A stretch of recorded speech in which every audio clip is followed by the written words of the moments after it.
and Human Genetics, School of Sciences, Gujarat University, Ahmedabad. His research interest is cellular activity and its coordination with metabolism.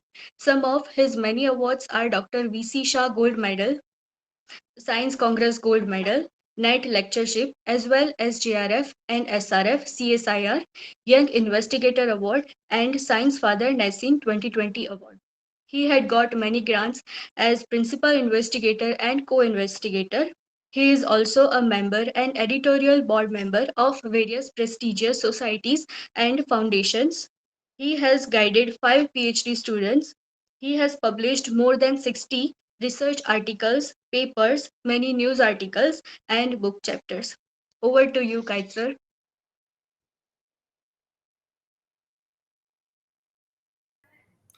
Yeah, thank you very much for nice introduction. Uh, I welcome you all of you for this lecture, and this lecture will not be that uh, that much bothersome. We are going to talk on wildlife photography, and I am particularly focusing more today on macro photography. So I need to first load my presentation. Just a minute.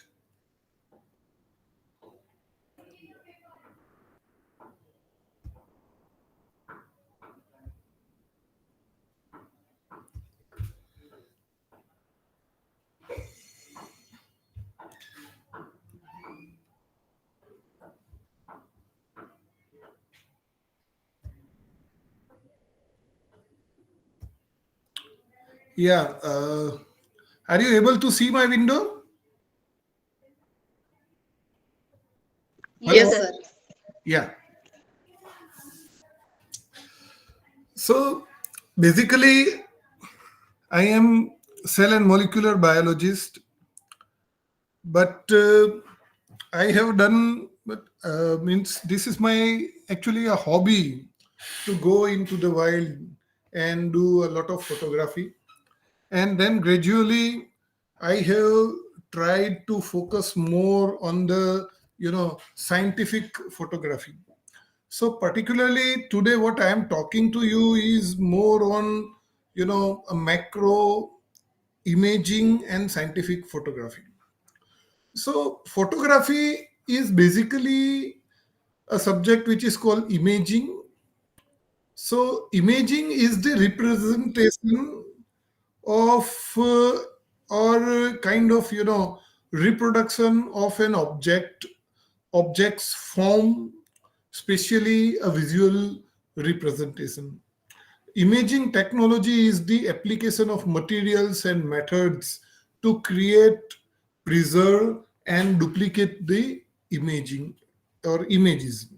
Imaging science is a very broad field. It's a multidisciplinary field concerned with a lot of things like generating, collecting, duplicating, analyzing, modifying related to the image. Okay, the one that human can see and the one which even human cannot see. So what we are going to talk is the macro photography. So this is the head of a house fly, and this is the picture of James Webb Telescope, and the background is also a image which is captured by this James Webb Telescope. This is also an imaging device which is made at a cost of staggering $10 billion. So imaging is required probably in all the fields of science, and more so for the biology also. So this is the general imaging chain.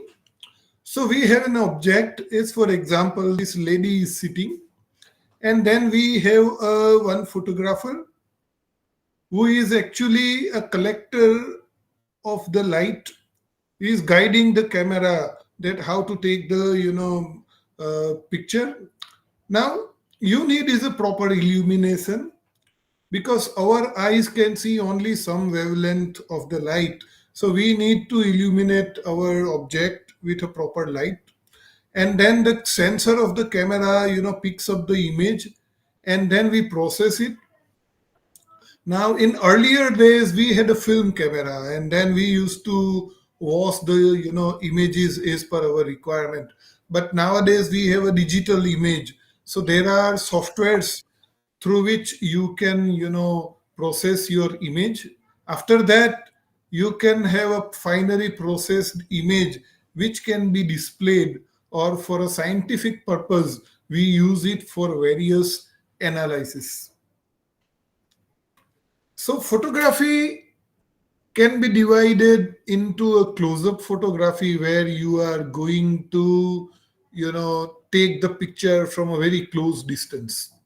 Okay, like portraiture. So we are taking someone's portrait, is called the close-up photography. Another one is a macro photography. Now macro photography has a a perfect sense.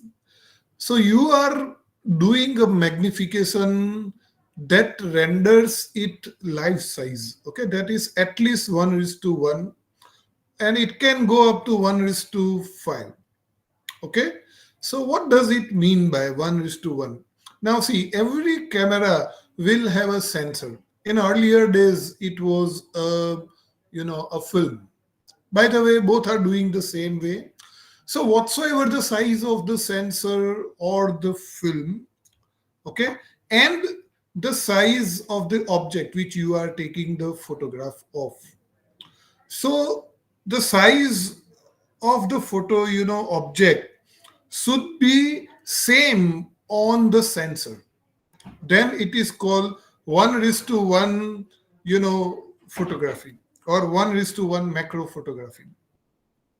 You may further extend it. You can go magnifying it by 2 times, then it will become 1/2. You may go for 3 times, then 1/3, or 1/4 and 1/5. That's maximum possible. Then after, you have to go to microscope for further enlarging. Okay, so again I am repeating what I want to say to macro photography. So the size of the object, okay, should be same on the image sensor.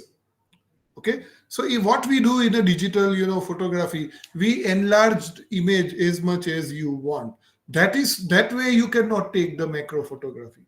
We are considering the image sensor.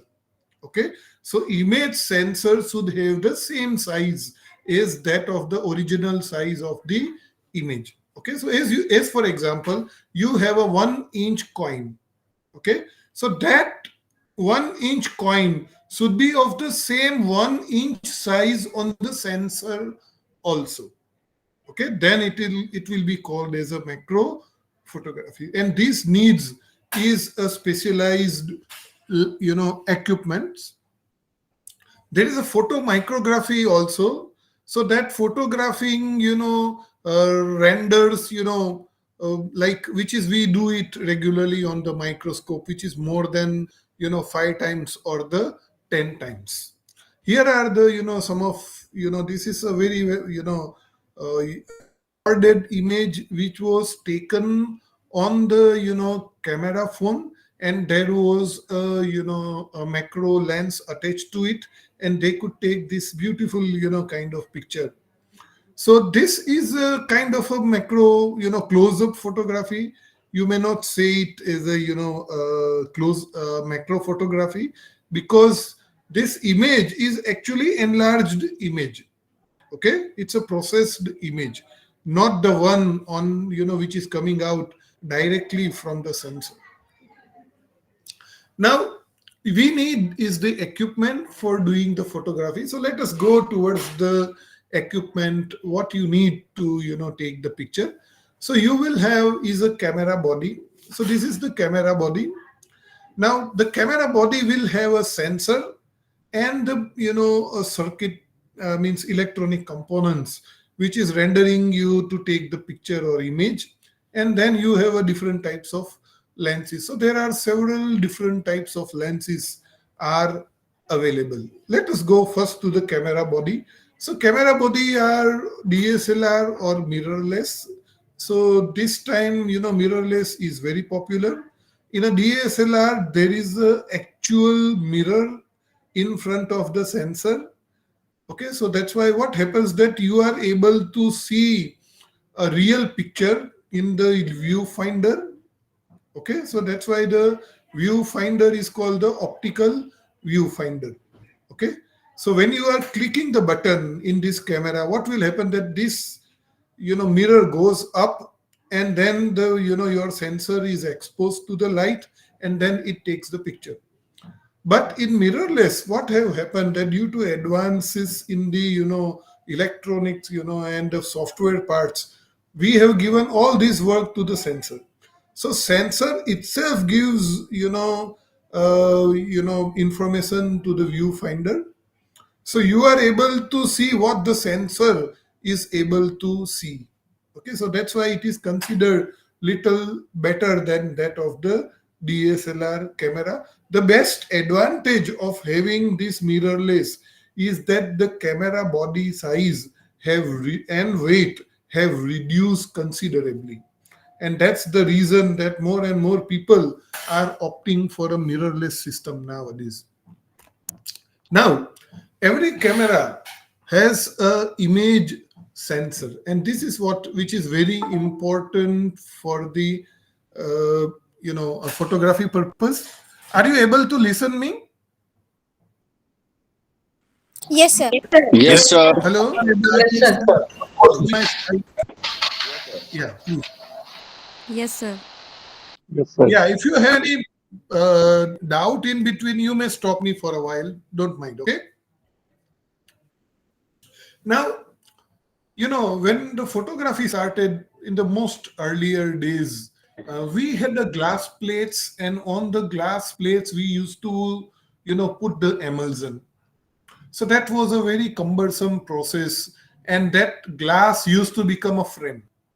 Okay, but later on then we started developing film. So films came, and Kodak have a lot of patents in developing films and all that. So the film size was considered a medium format.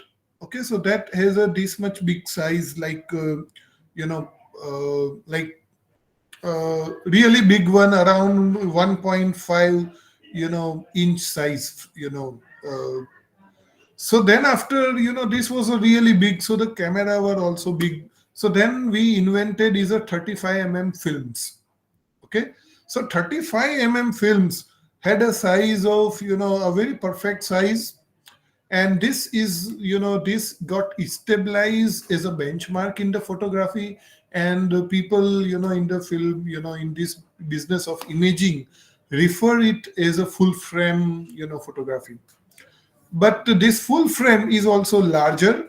So then the companies, and this the cost is one of the base biggest challenge here. So they invented a smaller sensors, and then the smaller sensors, and like that. So if you see the mobiles, so in the mobiles there is a 1 upon 2.3 size of the sensors usually used, and some better mobile camera can have a even 1 inch sensor also. But in compared to 35 it is too small. Okay, now why sensor size matters? This is a very important question at here. So sensor size gives you more resolution, that is of course there. Second very important thing that you get from the sensor size is the what is called your ability to distinguish from the dark areas to that of the light areas. Okay, and this is one of the very important parameter in the photography. So as large the sensor, you will have a better image in short, but large sensor means very big cost. Okay, so if you take a medium format camera, any a chalu camera will be of not less than 5 lakhs. But if you want a full frame camera, then it can come in say 2 lakhs. And as the sensor size goes smaller, this, the cost of the camera also reduces. So that's one of the very big limitation. And as a macro photographer, I will like to use, a full frame camera, which is having a 35 sensor size, or a APS-C, camera, which is half the size of the 35 sensor. Okay, but my, personal advice, I am personally using, my all camera, which is a full frame camera. Here you can see then what is the effect of the sensor on the background. Okay, now this is a small sensor, and here as you go down, the size of the sensor is increasing. Now what you see here is that as large the sensor, you are better able to isolate your subject from background. Okay, see here, the background is very, very diffused. Okay, while here, because the sensor is smaller, you are not able to blur the background.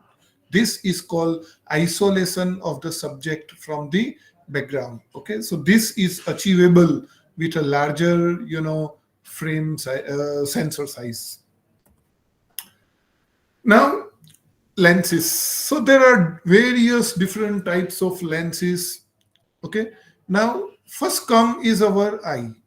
Okay, so the lenses are classified basically based on its focal length. Means the, millimeter, or inch or centimeter way the focusing distance of that lens is. Okay, based on that they are classified. So the standard is our eyes focal length. Okay, so our eyes focal length in terms of millimeter is between 40 to 50 millimeter. So that's why we have ever considered 50 millimeter as a standard focal length.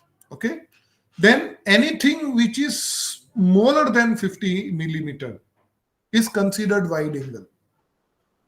Okay, is considered the wide angle, means you will be able to take the picture which is larger than what your eyes can see. You are getting me? And more than 50 millimeter is called the telephoto lenses. Okay, Can you repeat, thing, please? yeah, our eyes has a focal length of about 50 millimeters, so that's why it is considered as a standard focal length. Okay, now anything which is larger, which is smaller than the 50 millimeter, okay, that is called wide angle. So in that wide angle lens, say you have a 35 lens. Okay, so you will be able to see is larger than what your eyes can see. Okay, means your field of view will increase. You have a say 24 lens, you are still able to see more.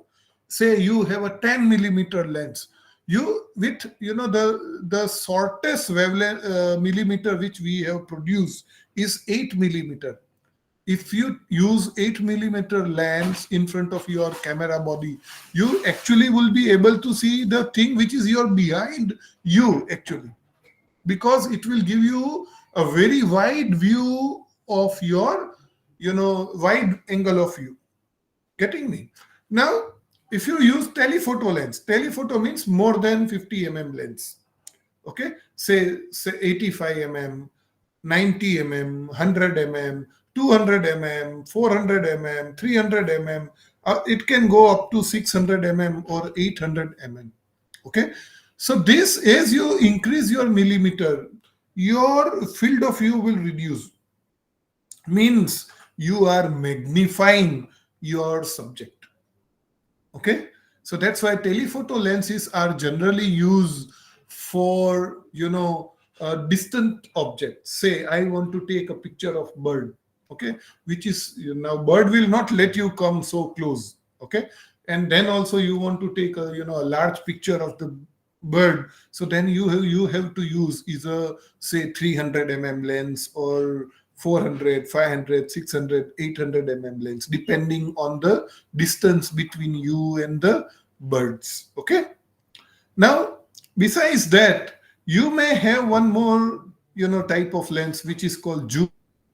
Okay, so zoom lens provides you a different wavelengths in the same lens. Okay, say you have a zoom lens of 24 mm to 500 mm, so you can focus from 24 mm to all the way 500 mm.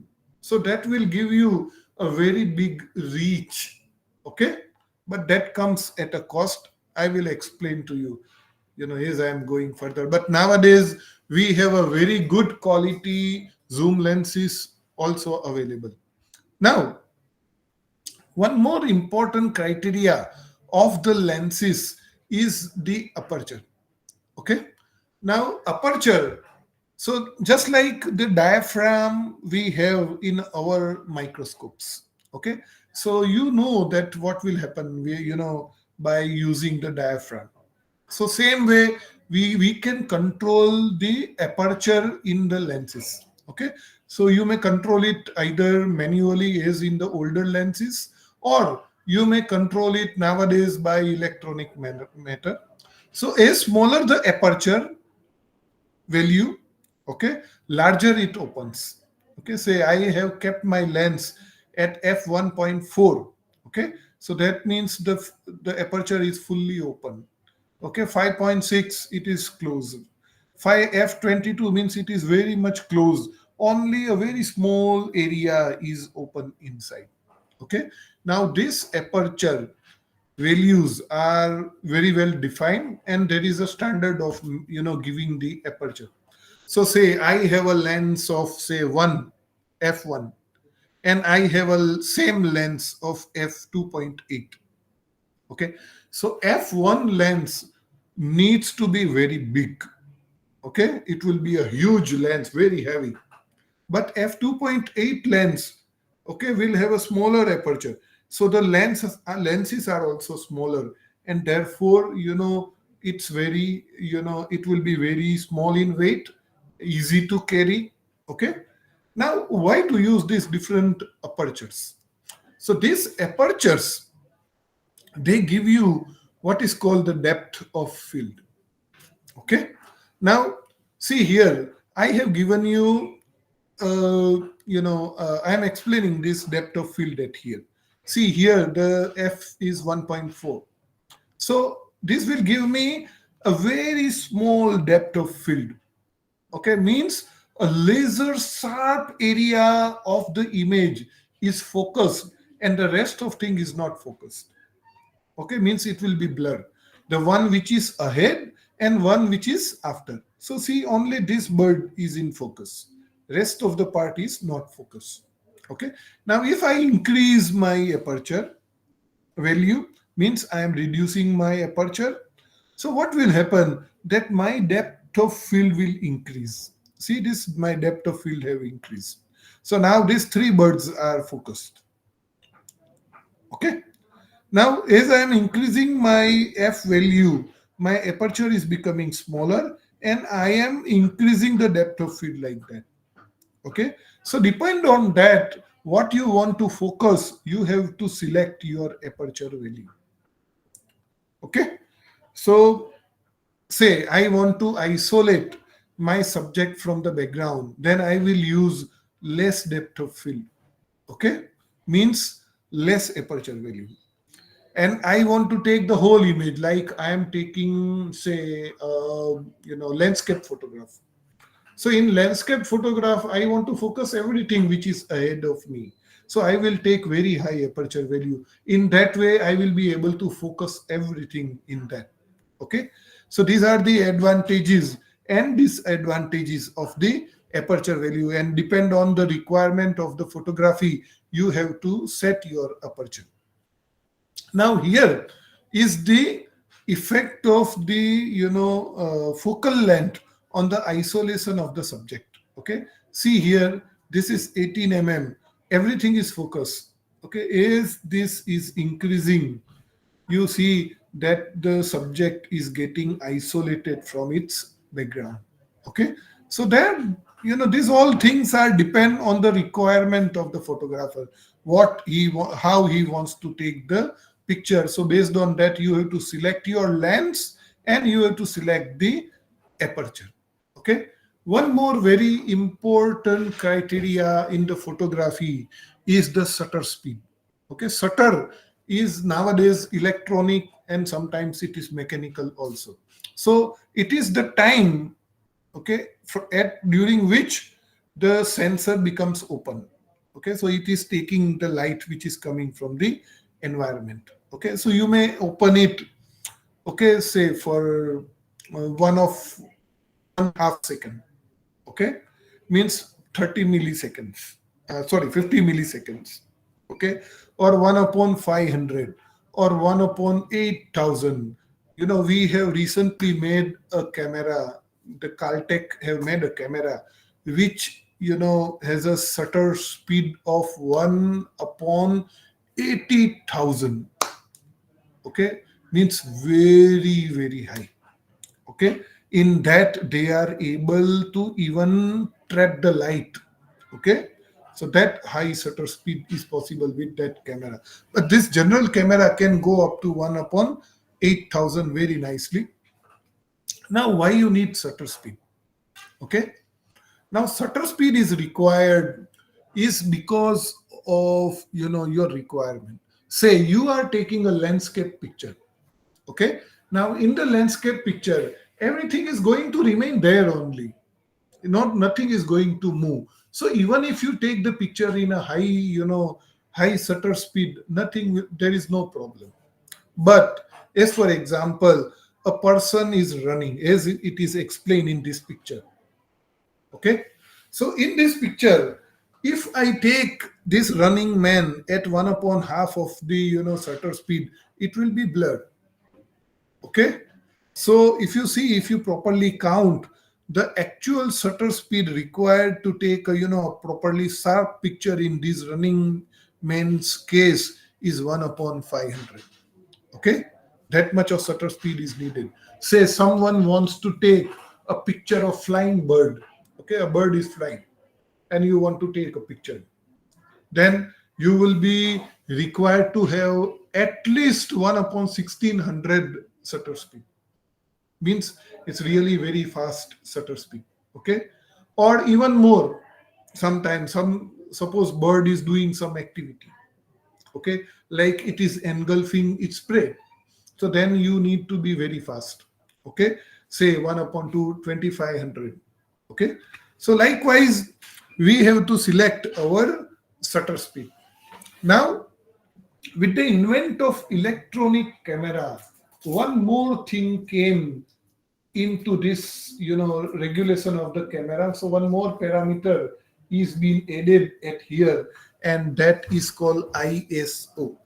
Okay, so we need to understand what is mean by ISO. Okay, so ISO is the sensitivity of your sensor. Now earlier days we had a film, and in the film we had a particular sensitivity to the light. Okay, but with the invention of this digital sensors, we can control the sensitivity of the sensor. Okay, so how can you control the sensitivity of the sensor? How the sensor works basically? Actually I haven't put the slide on how the sensor is working, but I am explaining you. So it is a charge coupled device, as you all know. So what will happen that when the photon falls on the electrode, okay, so then one electron is released from that part, and then it goes to the other charge electrode, and a current is made, and that current is measured by the camera. That's how it takes the picture. So if you increase the negative charge on the a photographic sensor, that much sensitive it becomes. Okay, so that is called ISO. So every camera has a base ISO, that is 100. Okay, so means it is working normally. But suppose you are in a dark, light is less, so then you need to increase your ISO. You may go up to 3200 ISO, or recent cameras can go up to 1 lakh ISO, which is really mind blowingly sensitive, very very sensitive. Okay, Now am coming back to you is the one more problem which is associated with ISO. Now see these two picture.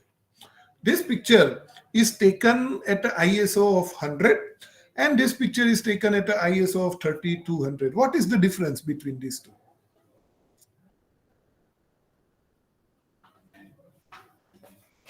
Hello? Hello? Yes, sir. Yeah, what is Yes, difference sir. between these two? Yes, sir. ISO 100 is not a Blood. clear picture, but 3200 is a little clear. I don't think it's a clarity. So See, it's a little bit fuzzy. see here, what is this all? Grains. You see these grains? Pixel difference, sir? Yeah, it's not a pixel difference, but this picture is grainy compared to this picture, right? Yes, Or sir. not? Okay, this is very much grainy picture compared to this one. This is a very smooth picture. Okay, Yes, sir. don't see this is focused or not is not the question. We are only talking about the difference between those two pictures. You will see a lot of grains at here. What does this? From where Yes, does sir. this grain? Yeah, please. Yes, please. Sir, in ISO 3200, sir, Yeah. white shade, I think more along with green, sir. Right? No, So yeah, it I is am about talking the about color, sir. grains right now. Okay. So it is due to more exposure of light. No, no, I am coming back. Are you able to see the grains? That is my thing. Yes, sir. Yes, sir. Yeah. Dots, right. Yeah. Now I am coming back to what is this grain. These grains are is called noise. Okay. Now, in any call, imaging, the most important parameter is called the noise. Okay. Noise means more noise, the worse the picture. Okay, so that's why you have to keep the noise as less as possible. Now, why don't this camera which is at 3200 ISO is reducing the noise? So there is a reason why it cannot reduce the noise. Okay, now what is noise? Let us first understand. Okay, so noise is the electrons which is released not actually due to the striking of photons. Okay, so what you do to increase the sensitivity of the sensor? So you increase the current. Okay, so when you increase the current, what will happen? That some electrons are released from the anode and they are going towards the cathode randomly, not because of the photons which is striking to it. Okay, and this electron will cause the noise in the picture, and that is appearing in this whole picture as a grains. So that's why more the ISO you will have, more the noise, means it is not a good picture. Okay, so this is a one very important lesson that we need to understand from ISO. So that's the reason that every photographer and every scientist will try to take their picture at as low ISO as possible. Okay, so your aim should be as low ISO as possible. But suppose you don't have light, then you have to take, you have to increase ISO in that situation, and that will come with a price, and that is the noise. Okay, now, so you three very important parameters in the photography. Okay, one is the aperture. Okay, now what is the problem with the aperture?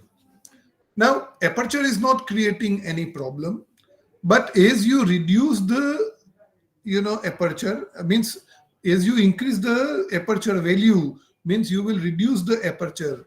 What will happen? That the amount of light which is going into the camera will reduce.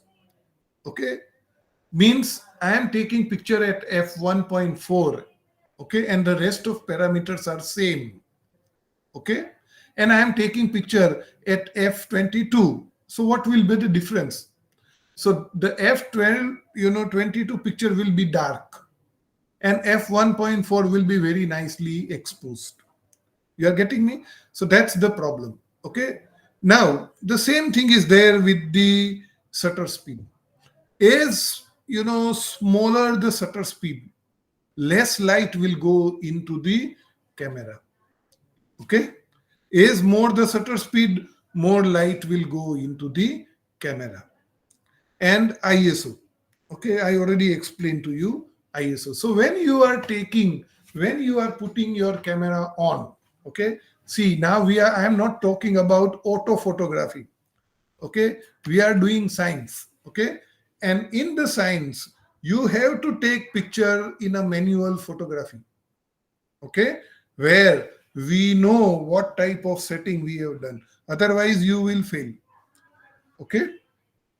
So that's why we have to learn all these three parameters. So what you have to do is the balance of all of these three parameters.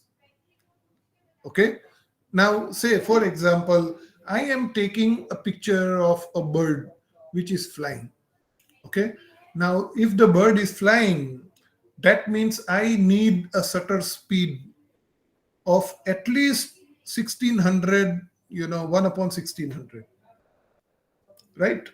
So to make it unblurred, so to do that I will reduce my f as much as possible, because I don't want to focus what is there before the bird or what is there after the bird. I want to focus is only the bird, and for that, whatsoever the minimum f value which is possible with that lens, I will take up, no problem.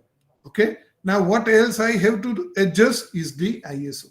Okay, I need that my photograph comes properly illuminated.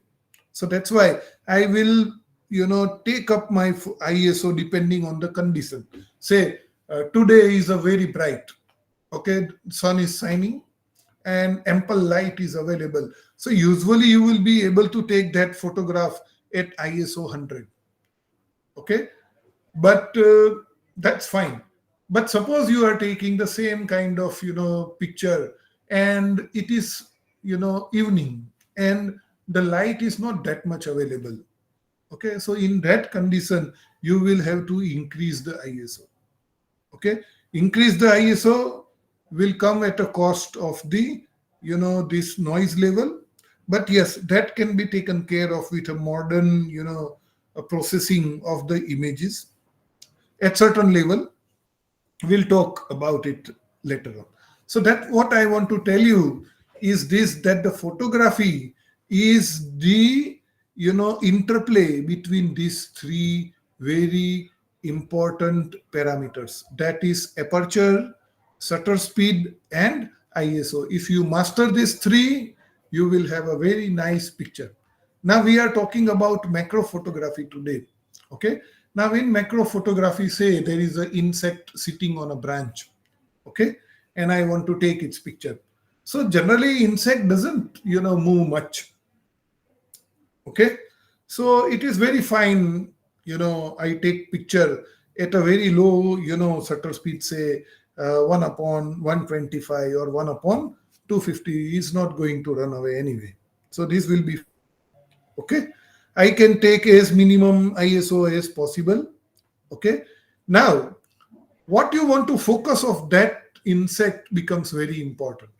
Okay, if you want to focus the entire insect, okay, then you have to increase this aperture value, and that will reduce the light.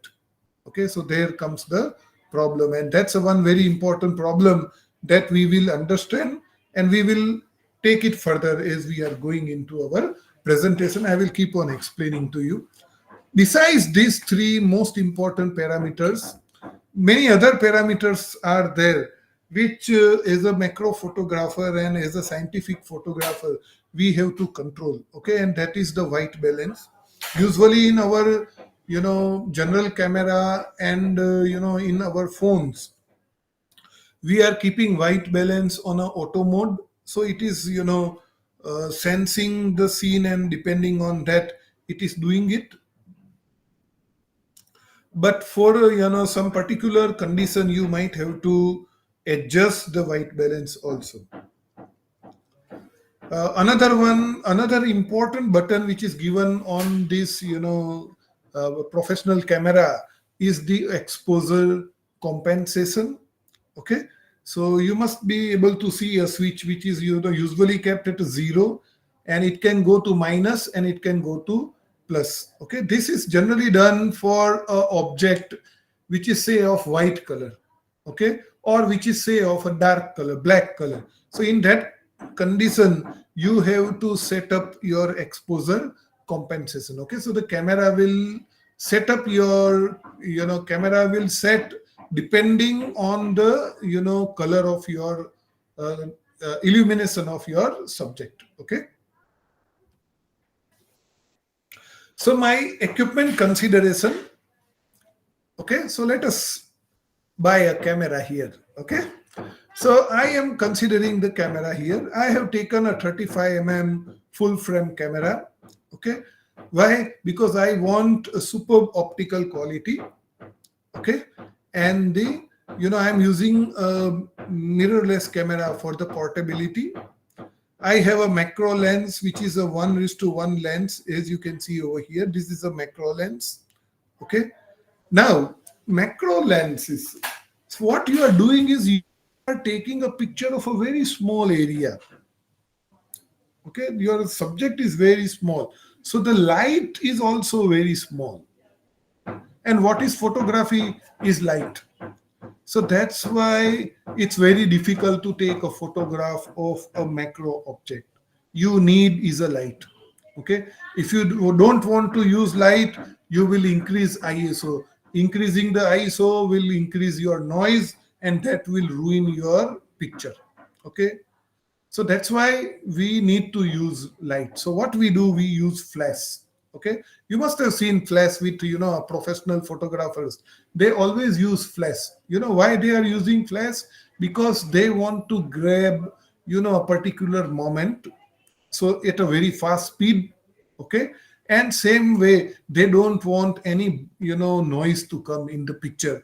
That's the reason that you are using flash, and the same reason we are also applying flash in the macro photography. Okay, but with a different way. Okay, we need is a diffuser. I will come to what is diffuser. Now many of times you need tripod. Okay, because it is very hard to focus in certain areas. Then you may need a tripod, and you may need is a quick release system, so you are able to remove your camera from tripod easily without any hindrance, so you can go fast. So that's also an essential thing for the photography in a wild condition. Okay, a macro lens, I already told you that what is a macro image. So same thing applies to the macro lens. So it should give you a maximum, it should give you a maximum, enlargement of 1:1. Okay, 1:1 means, again, I am telling you that whatsoever the size of the image, real object, should be reflected on the sensor. Okay, that is called the macro lens. Okay, so here is the macro lens which I am every time using. So this is a close-up lens. Besides the lens, okay, some people cannot buy this dedicated macro lenses are really costly lenses.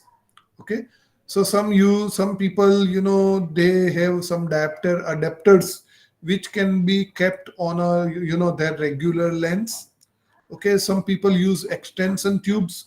So what they want to do is they want to take away the lens from their camera body. In that way the picture gets enlarged. Okay, so that is extension tube or the bellows. And sometimes some people use converters or extenders, which is magnifying your image by one, say, 2 times or 3 times or 5 times, and like that. So that can also give you enlarged pictures. But these all are not real macro lenses, but yes, it can give you a very nice picture. This is another of my macro lens, okay, which I am using, which is made by a Laowa company, which is a very reputed company in the field of the macro lens. And this will give me 2 times the magnification than the original. Okay. So likewise, up to 5 times are possible in the macro photography. Some very nicely made lenses are there for macro, like this lens is provided with a very long tube. Okay, and here there is a light also. Okay, now this lens, suppose you are approaching, say, a very deadly insect or a spider or a poisonous snake or whatsoever the condition. So with such a lens you are able to go very close. Okay, you yourself will remain little away. So that's the advantage of these kind of lenses, but they have a very small aperture. Okay, so that will be a one limitation to you. Okay, these lenses are also capable to go in the water. Okay, means this part of the lens can be even put in the water, and then you can have a water photography possible with these lenses. Okay, so that's one more additional advantage. These are very great lenses, and lot of people, they are using such lenses. Okay, these are close-up lenses which is available in the market, which you can attach on your regular lenses, and that will give you a feeling of the macro photography. Some people, what they do is they will simply reverse the lenses. मतलब जो part lens का camera से attach होना चाहिए उसको वो free रखते हैं, और जो बाहर रहना चाहिए उसको अटैच करते हैं. This will give you a very big magnification, and many people are using such type of lens reversal kits. Okay, these are the extension tubes by which you are able to put your lens away from the sensor, and in that way this image gets enlarged. And if you want even more than that, then you may use this kind of bellows. In this, even you can control the distance. And this is the teleconverter which can magnify your subject, say 1.4 times, 2 times, or 3 times, and that will make your lens as a macro lens, but not in a real sense it is a macro. Okay, sometimes we are using long lenses for macro. I also particularly use, say, 600 mm. I have a lens of 600 mm. Okay, so which I can use it as a macro at a certain extent, like these pictures are taken. Like for particularly for butterfly photographies, it is very hard to use true macro lens. For a true macro lens, what you have to do is you have to go very close to the subject. So these butterflies will not let you go to that close to the subject. So that's why what I am using is, I will use the same lens which I am using for my bird photography, for the photography of the butterflies. Okay, so that gives a very good magnification, and you don't need to go very close to your subject. Okay, same way for honeybees also, these long lenses become good tool for taking the photograph. Okay, now besides this camera system, what else you can use? Okay, like someone is working on, say, insects, or someone is working on a fungi, or someone is working on several different things are needed in our field of environmental biology, where we have to take a very close up pictures. Okay, so then we have a scanners which are dedicated systems. Okay, so several different companies are making it. Actually, it is the same macro camera, but it is very well made system. Okay, and a lot of way you can control it, and it's just like a scanner type of thing. Is, for example, this picture of a flea. Okay, now flea is a really very minute insect. So what this scanner does, they will scan the picture, entire object.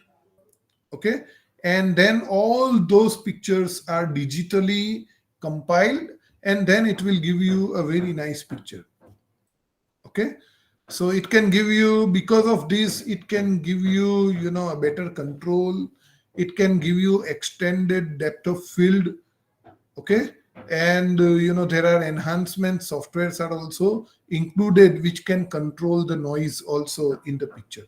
So likewise, okay, so this, see how the flea picture is taken. Okay, so what it has done is, this is called XY pictures. Okay, but besides XY, this kind of systems can also take it in a Z. Okay, and very fast. The camera runs really very fast and it can scan the image very nicely. And then all of those images are compiled and it will give you your final picture on the screen.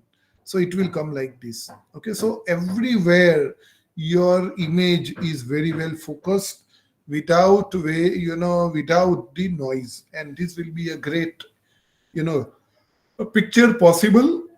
But there is a one problem, that you have to kill your whatsoever the subject. Okay, and you might have to preserve it, you have to bring it into your laboratory. Okay, and you need to have a lot of ethical issues which is associated with such a use. Okay, so that depend on our requirement, we have to use the different equipments. Okay, so this is one more example of image which is taken with such a scanner. See this tick picture is taken. Okay, so this is taken with a normal macro photo camera, and this is taken with such kind of scanner. So you will appreciate how focused the image is compared to this one. See, a lot of areas in this image are unfocused, while in this image everything is focused. Okay, same thing for this leg of the insect. See, here a lot of part is unfocused, while at here everything is focused. Okay, so these are the advantage, one more example of the scanners. Okay, yes, for example, you are taking picture in the, say, field.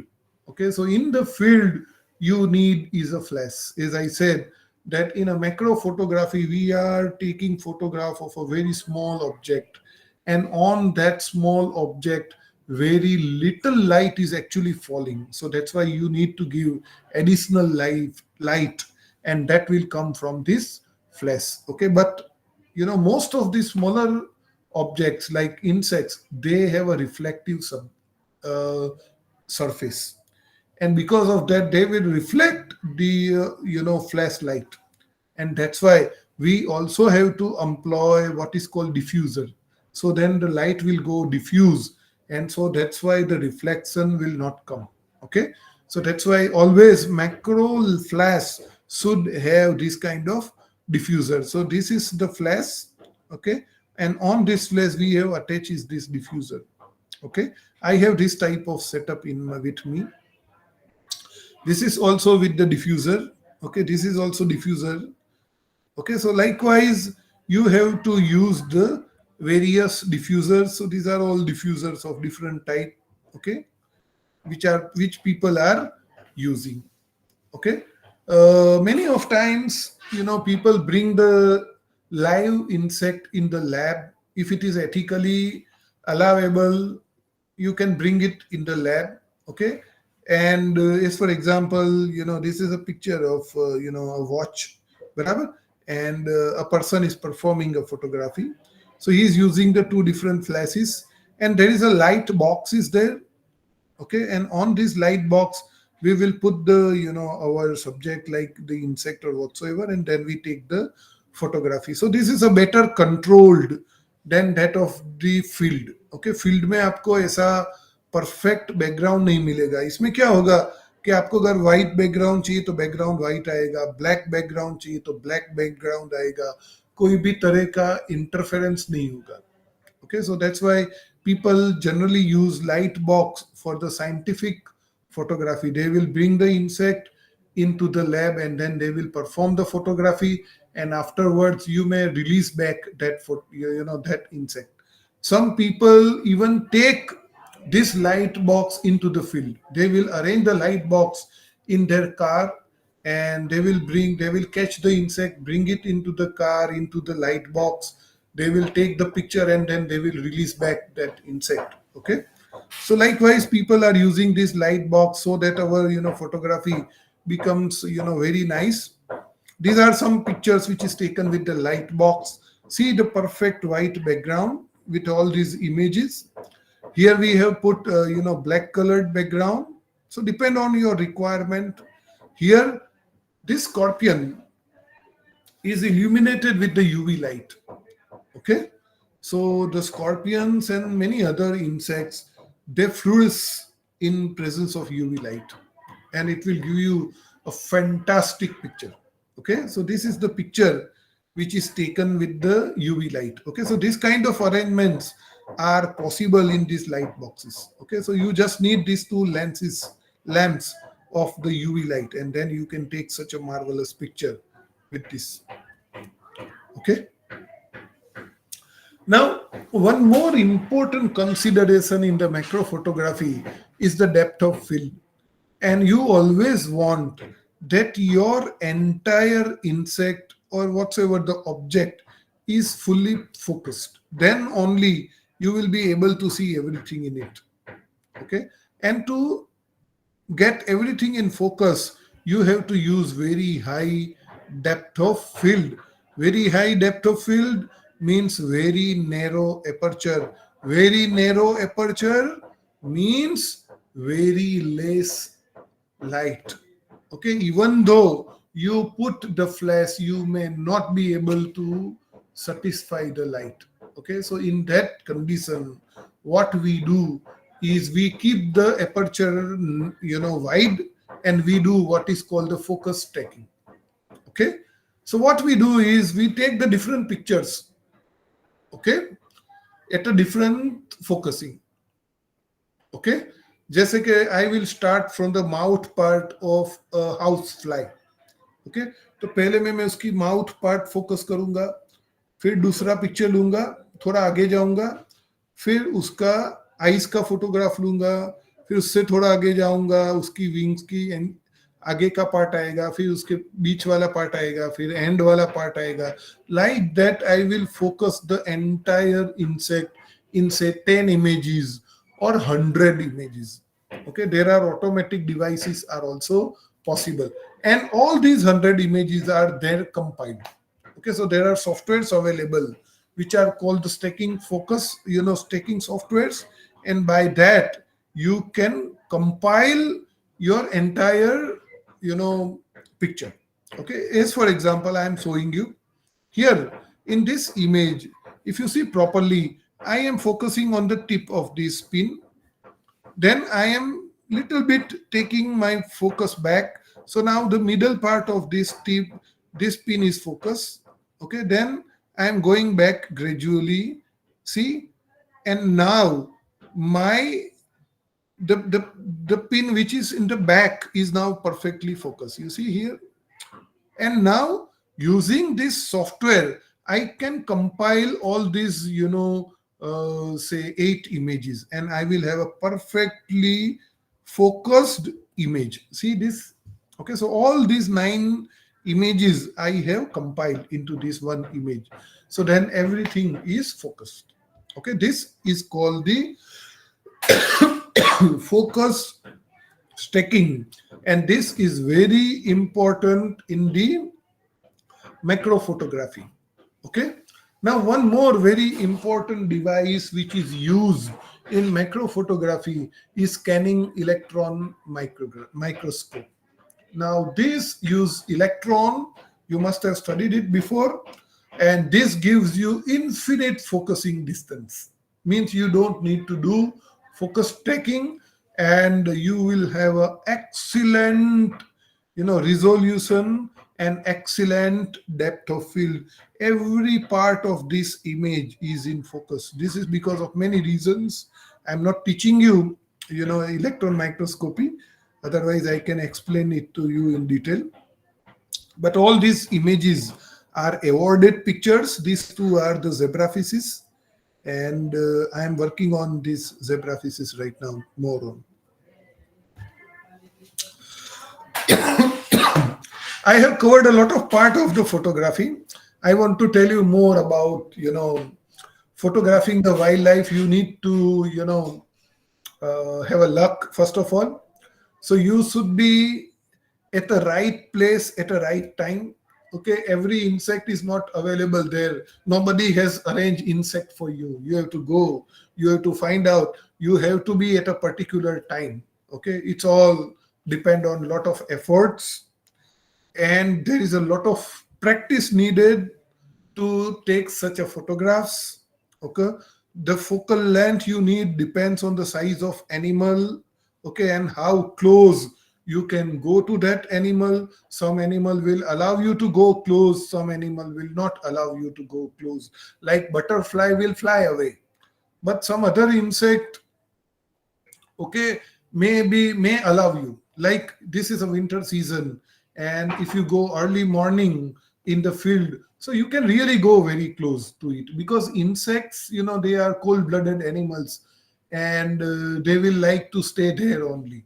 Okay, so they will not fly away, so you will be able to take a better picture in that case. Okay, and you also have to, face a lot of other problems like camouflage. Most of insects are very hard to see, they are camouflage, so you have to find it them out.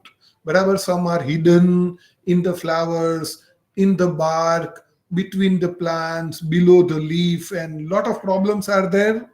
Okay, timidity of the animals, and some animals are very quick moving.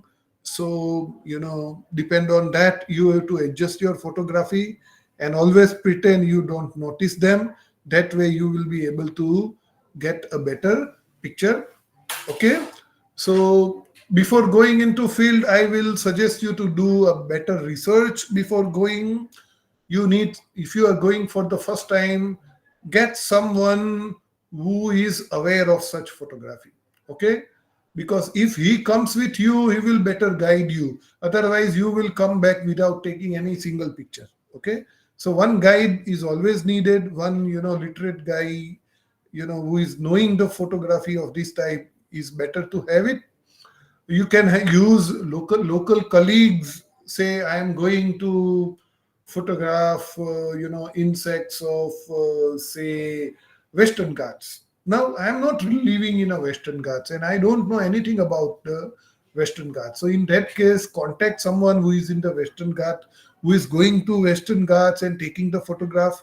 Okay, you know define the area who you want to visit. Okay, study the area, what type of animals are available, understand the behavior of the animal, how they are going to react to you and react to the condition. There are a lot of unique animals which is there in that area, so that will give you a better, perspective for your photography. It is always great to take the pictures of the rare animals, and rare animals have to be found. Okay, this will not be available to you just on go. Okay, besides that, when you go to such places, very nice scenes are around you, so take those pictures also. Okay, animal behavior is very essential in the macro photography. Like I just want to tell you about this. You must be knowing what this insect is. Well, these are dragonflies. Now this dragonflies, I am sharing my experience to you, will come back at the same place where it was sitting. So when you go to that place, they will fly away, but they will come back at the same place. So what you should do is you go to that place, let the insect fly away, and meanwhile take your position. Okay, and wait, don't move. Okay, and wait there in a camouflage clothes, whatever, and the insect will come and sit there and then take the photograph. Okay, so this type of very detailed knowledge of the field is needed to the, for that picture to be taken. This one, okay, so you, if you see properly, there are a lot of insects who are doing reproduction, and for these you have to go at a particular day, at a particular environment. Okay, and a particular time also. So means for the such behavior, knowledge is always required. Okay, certain insects are available in certain conditions. Okay, so like These are the eggs of the insects. So insects doesn't lay their eggs, so that it is viewed by each and every animal and you also. They always, hide their eggs under the leaf, or under certain parts which is not really visible. So that's why you have to explore them. You should know where insect can lay the eggs, and then you will be able to find them. Okay. Now these are the spiders. Spiders are one of very, I am very fascinated by the spiders, and I want to take a lot of different photographs. These photographs are taken, this is taken at the field, but this guy was very difficult to handle, so then I brought it into the soft box, and then this picture is taken in the soft box. Okay. Now say you are studying on these macro objects, and now you want to send that picture for publication. You want to publish it in the paper. Now for this publication, you need to get some scientific data out of this image. Okay, so I'm just explaining to you how can you do that. Okay. Now for this you need is a proper magnification. Okay. Now on each and every macro lens, the magnifications are given, and you have to remember, or you have to note down that which in picture you have taken at what magnification.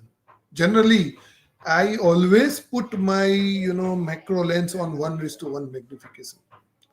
Okay. And I go as close as possible. Means on this lens there is no focusing ring. Okay, I can focus is just by putting myself ahead or back. That's way only I can focus. There is no focusing lane, so my magnification will not change. Okay, I always take at 1:1 magnification, and that case I know my image dimensions. Okay, my image is at 35 mm. Okay, and this information I give it to my computer, and my computer has a software which is called image analysis software. Okay, so if I bring that image into my image analysis software, and I put the magnification values in that, then I can measure what is the size of this eye. Okay, or what is the size of this mandible, or whatsoever which is focused on this particular object. Okay, so then it becomes a scientific photography. I am not going in much detail because of time constraint, but I want to show you is some of my pictures. Okay, so this is area to be visited, and in that regard I have taken all these pictures. This is a mantis. Wherever these are the fungi. This is taken at a very extreme magnification of 1:5. So it's just like appears like a forest. Then these are all other different millipedes and other insects. Okay, these are some more insects. So okay, if you are contacting the local people, they will advise you where to go and where you can find some insects. Like this two picture, I just want to tell you, this was a time of corona and very few people were going out, so we went to one village, and I just asked them that where can I find the different types of insects. Then there was a one little boy was probably must be studying in some 5th or 6th grade. He took me to one very nice kind of small wetland, and lots of insects were there. So that's why don't go and don't try try to remain within you. Interact with the people which is there around you. They will also guide you. But I also want to tell you that don't forget the scenery around you. Keep on taking their pictures also, because it's our luck that we are able to go at such places. Okay, you don't have to rush. Keep patience. Patience is very important in this photography. So this guy, this is a agama. It is a southern peninsular agama is laying the eggs. Okay, so how, it's, if you can see, it has burrowed the, in the sand, and then it is laying these eggs. So this moment is not every time, available to you. So but when you move, don't rush. Notice what the, the object is doing. Okay, in this case, this agama or this mayflies, wherever they are performing is the reproduction. Okay, or this butterflies which is performing the reproduction. So these are, kind of a rare chances, and always take the pictures wherever. These are the spiders. I always like to, take pictures of the spiders. Yeah, these are all that different, insects wherever. So like these are performing reproduction, and these are all various types of, odonets wherever. So I have a collection of about more than, 30 to 40 species of odonets of, different areas of the insects. This is a flying insect which is really very difficult to take the picture of, because insects flies in a very, fast motion. Again, this is a reproducing butterflies, and this guy was a very big one, and this is called the, kissing insects, and they are really dangerous. Keep away from them. Besides my photograph, I am showing you some other awarded pictures. So these are the awarded pictures, and you can make it out why they are awarded. Okay, see the beauty of this mantises. Okay, or this caterpillar which is, camouflage in its leaves, barabar, or this ants which is presenting a small ant to the other ants, or these mayflies which are arranged, see the background and how it is appearing. Okay, or these ants which are exchanging their eggs, or see the how the reflectance of this insect wherever a wasp is captured.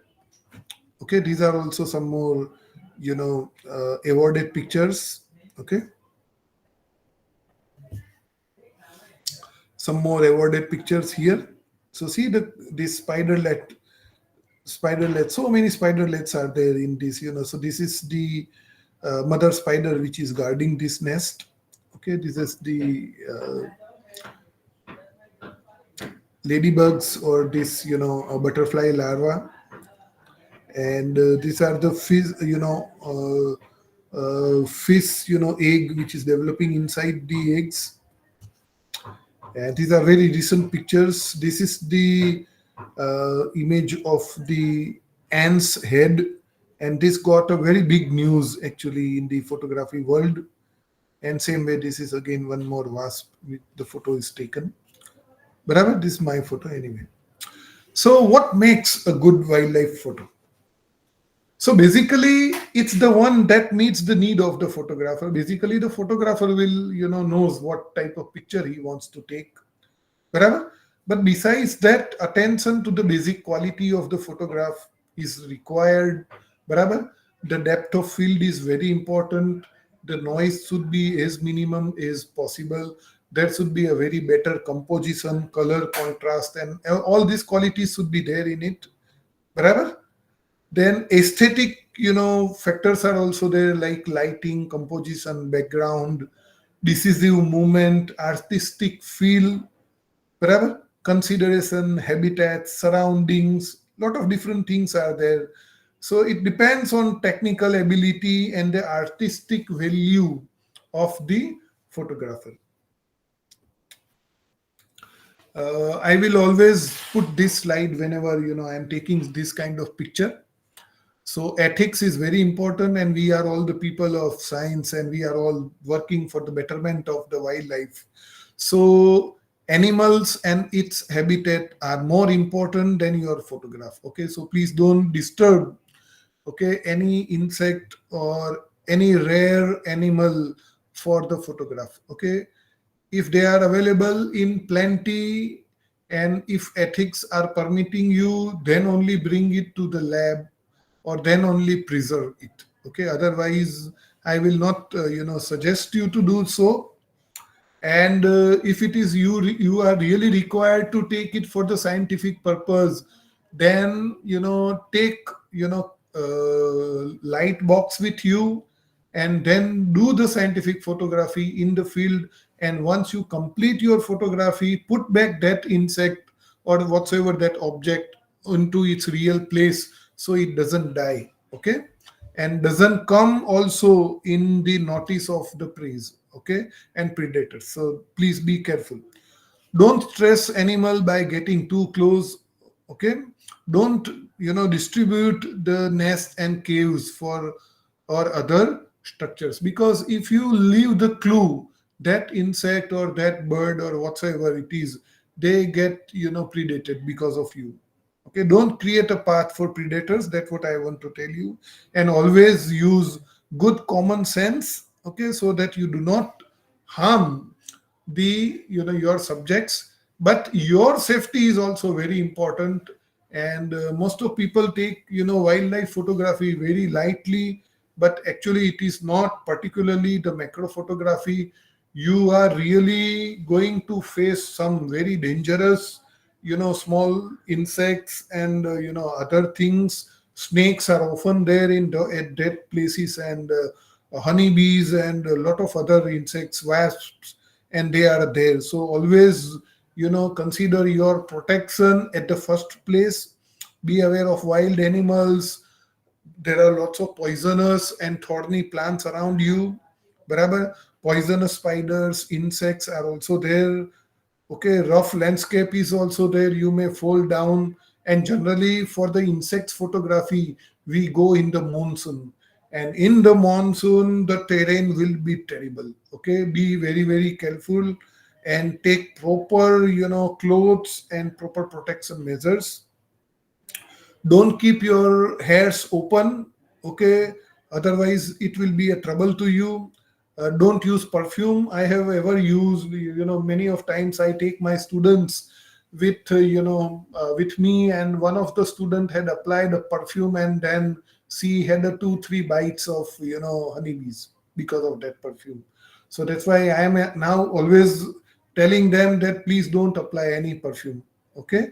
And if you want to take selfie at such places, be careful. Selfie will expose you to that condition, which may not be good, okay. And my suggestions: interact with the local people.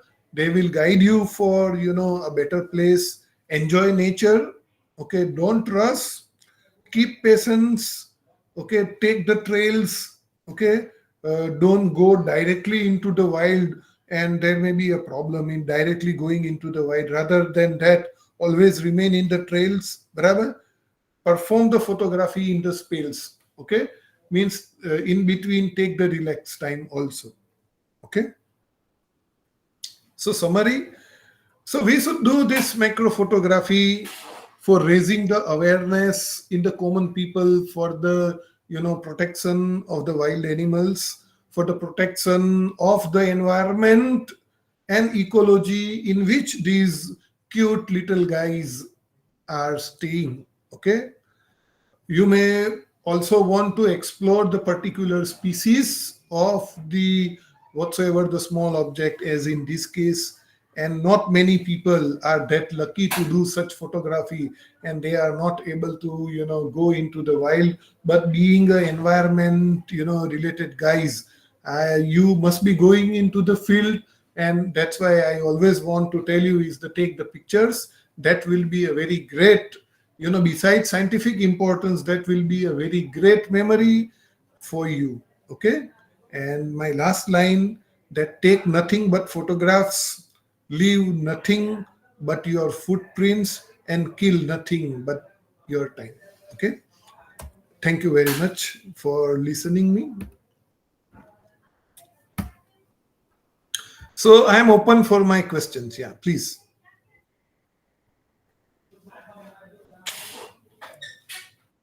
Hello, sir. Yeah, please, please. Sir, I am Dr. Anil Singh. Yeah, Sir, I just as you were telling that there are two type of cameras which are available. One are the DSLR which have the mirror, yeah, and the other is which do not have the mirror. Yeah. But a lot of people they are who are photographic enthusiasts. They are looking for DSLR cameras. Is there anything special about that? Uh, And they are very costly also, sir. See, mirrorless are new systems, and that's why it is bit costly. But as I said, that each has an advantage. You know, the biggest advantage of DSLR camera is this, that you are able to see what in a real time what is going on. But in mirrorless, you are seeing, you know, one moment when you take the picture, it will be one moment later than what you see. So that's the consideration you need. But nowadays, the mirrorless systems have become so powerful, and they are transmitting the, you know, this message into your optical finder very, very quickly. From 2014, I am using mirrorless system only. I don't have any DSLR. I am using Sony basically. But it is Uh, you, I don't see, you know, besides this mirror, okay, rest of things are same. It doesn't matter what you as such, it doesn't matter. okay, sir. One more question. You were talking about this macro photography. Yeah, And you were telling that the image size of the object on the whatever screen is yeah, there, it is same as that of the object itself. yeah. But most That's of what the I time said. when See, we look at, yeah. yeah, yeah. See, you can magnify the image once it is coming out of your camera, Mhm. right? So that's why a one standard is made by the photography company for the magnification purpose. Okay. So whatsoever the size is there, say your camera sensor is 35 mm, right? So when you Yes. take the picture of the image, okay, say I have a 1 inch coin, right? So when I take its picture, okay, at 1:1 magnification, then that size on the sensor should be also found. Yeah, that I understood, sir. But when we look at the pictures, generally we are using this macro photography for taking uh, images of objects which are very small in size. And Yes. when we look at the pictures that come out, they are very big and they are very clear. No, So it it is is always coming. appearing very big is because of your screen. Okay. Okay. And that you can count. Mhm.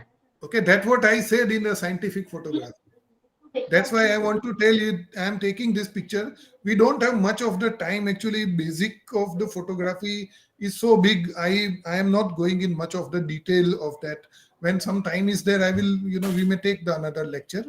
But uh, is you have taken 1:1. Okay. And Mhm. so now you can count actually that how much pixels are there, and you can convert it based on the pixel. You can convert it into millimeter or micrometer, whatsoever the way you want to take it with the image.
Thank you, sir.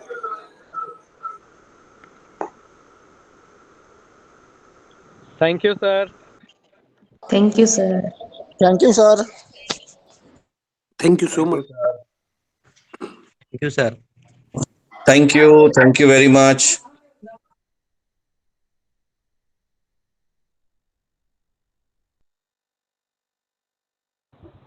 Yes, thank you, sir.